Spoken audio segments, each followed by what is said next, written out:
안녕하십니까, 이병옥입니다. 자, 이번 시간에는 여러분들하고 건축계획 출제 경향을 같이 분석해 보도록 하겠습니다.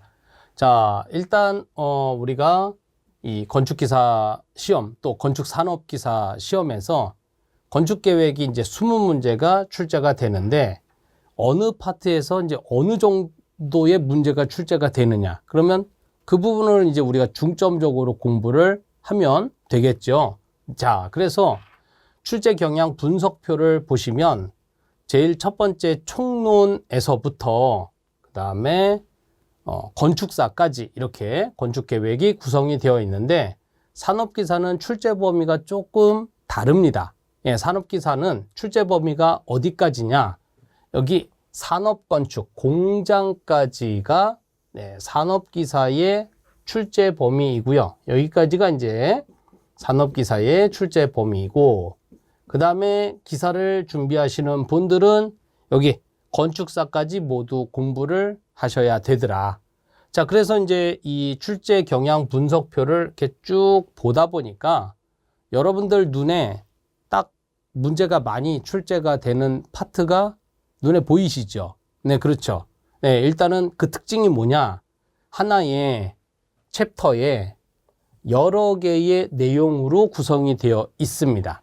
그러면 합산해서 출제가 되는 내용이 많겠죠. 그리고 이렇게 여러 개로 딸려 있는 그 파트는 각각 개념들이 서로 연계가 이렇게 됩니다. 네, 그래서 주거건축 파트에서는 좀 이제 많이 나오면 8문제까지도 출제가 되는데, 최근에는 이제 8문제까지는 이제 안 나오고 한 6문제가량이 주거건축 분야에서 출제가 됩니다. 그래서 단독주택부터 단지계획까지 골고루 잘 출제가 되니까 그 부분들을 여러분들이 좀 잘 보셔야 되고, 그 다음에 두 번째 상업건축 파트에 가서 봤더니 여기도 사무소, 은행, 상점, 백화점 이렇게 여러 개의 파트들이 엮여져 있더라. 그래서 그 부분도 보니까 시험 문제에 많이 출제가 됩니다. 그래서 지금 괄호 안에 있는 것은 산업기사의 출제 분석이고요. 그 다음에 가로 바깥에 있는 것은 기사에서 출제가 되었던 문항수입니다. 그래서 산업기사를 준비하시는 분들도 마찬가지고, 기사를 준비하시는 분들도 마찬가지고, 주거건축하고 그 다음에 상업건축을 여러분들이 내용을 잘 봐두셔야 됩니다. 자, 다음에 교육시설도 보면 이제 산업기사는 출제 범위가 산업건축까지다 보니까 산업기사에서는 학교에 관한 내용이 출제가 많이 되고 있고요. 그 다음에 공장도 한 문제가량 꼬박꼬박 출제가 됩니다. 그 다음에 이제 기사를 준비하시는 분들이 공부를 하셔야 되는 숙박시설에서부터 건축사까지 한 문제씩은 꼬박꼬박 나오고요. 그때그때마다 이제 많이 나오면 한 2문제 또는 3문제가량 몰아서 이제 출제가 되는 경우도 있습니다. 그래서 기사를 준비하시는 분들은 1장부터 9장까지 여러분들이 전부 다 이제 공부를 좀 어느 정도 해두셔야 되고, 산업기사를 준비하시는 분들은 공장까지만 여러분들이 준비를 해두시면 되겠습니다. 자, 이 내용을 이제 제가 표로서 이제 정리를 한 것이고요. 자, 그러면 이제 우리가 공부를 어떻게 해야 될 것이냐. 일단 건축계획은 여러분들이 책을 이렇게 딱 보시면, 그리고 이렇게 내용이 좀 쉬워요. 그리고 이제 아무 생각 없이 혹여나 이제 처음 준비를 하신다 그러면 기출문제를 한번 먼저 풀어보세요. 네, 출제되었던 문제를 한번 풀어보시면, 나 공부도 안 했는데 이상하게 정답률이 높아요. 그 이유는 뭐냐면 아주 구체적인 내용들을 제외하고는 대부분이 상식적인 수준에서 문제가 출제가 됩니다. 그런데 이제 우리가 계획이 가져야 되는 숙제가 하나 있어요. 왜? 뭐가 있냐? 여러분들이 힘들어하는 구조, 설비. 뭐 공부하다 보니까 계획 빼고는 다 어렵던데요. 네, 그래요. 그래서 그러다 보니까 건축 계획을 여러분들이 고득점을 자꾸 노리려고 합니다. 고득점이라고 해봐야 20문항이에요. 50문항, 100문항이면 계획에 신경을 많이 써서 계획의 점수를 많이 확보할 수 있는데, 건축기사 또 산업기사에서는 20문항입니다. 그러니까 고득점이라고 해봐야 20개에 맞는 게 최대예요. 그래서 여러분들이 실수하는 것 중에 하나가 뭐냐 하면 고득점은 노려야 되고, 근데 공부를 하다 보면 다른 과목에 비해서 쉬워요. 그러다 보니까 계속 계획만 붙잡고 공부를 하는 경향이 생겨버립니다.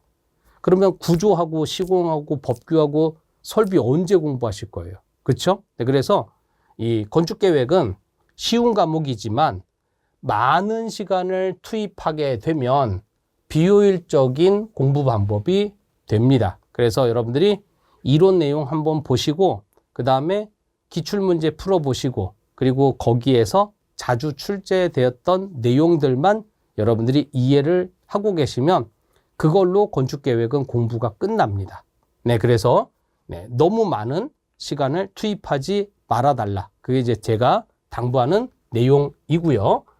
자, 그래서 이제 1장부터 9장까지 있는 내용들 중에서 특히나 여러분들이 좀 신경 써서 봐두셔야 될 게, 아까도 분석표에서 말씀드린 것처럼 2장의 주거건축하고 3장의 상업건축이 출제 비중이 높은 단원입니다. 그래서 그 부분들을 여러분들이 좀 잘 정리를 해 두셔야 되겠다. 그 다음에 이제 이 건축계획을 공부를 할 때 그냥 여러분들한테 제가 말씀드리는 내용은 그냥 무조건 외워라. 네, 이해하고 외워야 된다 라고 생각하시는 분들이 있죠.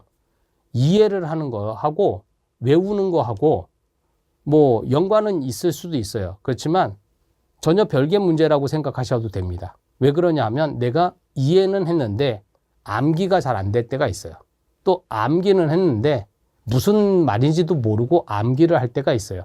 그게 우리 건축기사나 건축산업기사를 시험을 볼 때는 하등의 연관관계가 없습니다. 특히 계획은 더 그래요.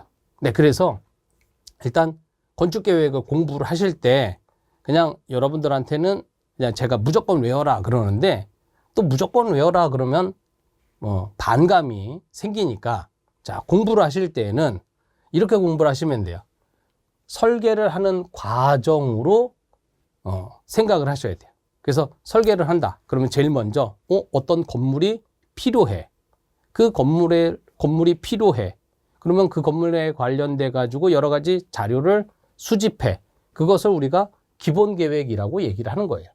그 기본 계획이 수립이 되면, 그러면 이제 건물 안에서 어떤 공간들이 필요한지, 방이 몇 개가 필요한지, 화장실이 몇 개가 있어야 되는지, 그것들을 1층에 몇 개를 배치하고 2층에 몇 개를 배치하고 이런 것들을 우리가 계획을 잡겠죠. 그것을 우리가 평면계획이라고 합니다.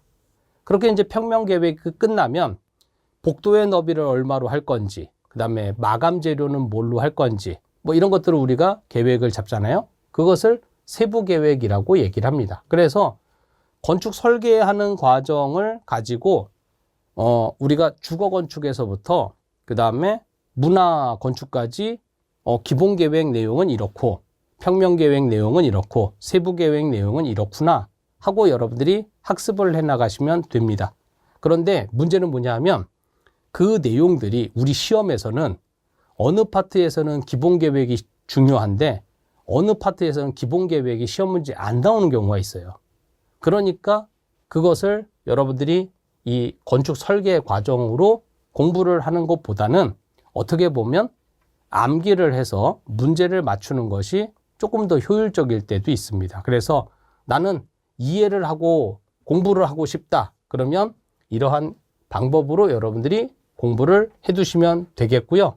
나는 어차피 건축 계획은 말로 설명하는 문제니까 단원별로 키워드를 잘 정리를 해서 자주 출제되었던 문제들을 여러분들이 확인을 해 주시고, 그리고 이제 계획은 계산 문제가 많이 나와봐야 한두 문제예요. 그래서 한두 문제 정도 되는 계산 문제는 여러분들이 어렵지 않게 풀 수가 있겠더라.